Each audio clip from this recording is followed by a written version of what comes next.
જુઓ દેશી ચૂલા ઉપર ચોખા વઘારવાની સ્ટાઇલ.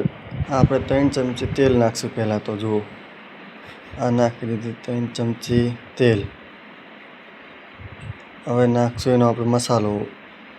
તેલ ગરમ થઈ ગયું છે એટલે નાખશું મસાલો એનો. જુઓ પછી મસાલાને આપણે હલાવી લઈશું હરખાએ. મસાલો હલાવી લીધો હરખા શેકાઈ જાય પછી નાખશું મરચું. આ નાખ્યું મરચું. જુઓ મિત્રો, માપનું મરચું નાખવાનું, તીખું ના થાય પ્રમાણે. એટલે મેં તો વાટકીમાં લીધું છે. જુઓ હવે આને ઘડીક શેકાવા દઈશું. મરચું શેકાય હરખું હલાવીને શેકાવા દેવું પડે એને. જુઓ ફાઇનલી આપણું મરચું શેકાઈ ગયું છે. હવે ડુંગળી અને બટેકા નાખી દઈશું, એમાં એડ કરી દઈશું. નાખી દે ડુંગળી બટેકા આપણે અંદર. આને ઘડીક સરખી રીતે હલાવી લઈશું. એટલે ડુંગળી બટેકા મરચું કમ્પ્લીટ થઈ જાય. પછી નાખશું આપણે ભાત અંદર. ચલો ભાત નાખી દઈએ. બધાએ અમારે તો ખાનારા માપના એટલે માપના બનાવ્યા છે. તમારે કેટલા બનાવે પર તમારા ઉપર આધાર. આપણે ભાત એડ કરી દીધા. હવે આને સરખી રીતે હલાવી લઈશું.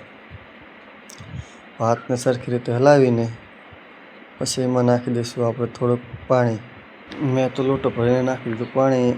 તમારે કેટલું નાખવું એ તમારે જોવાનું. મારે ભાત કમ્પ્લીટ થઈ જાય આટલામાં. હવે નાખી દઈશું થોડુંક મીઠું આપણે માપનું, એટલે ખારું ન થાય પ્રમાણે માપે નાખવાનું. મેં આટલું મીઠું નાખી દીધું અને એને કદાચ શેકાવા. જુઓ આપણા ભાત થઈ જવા. આ નાખી દઈએ ધાણા ઉપર.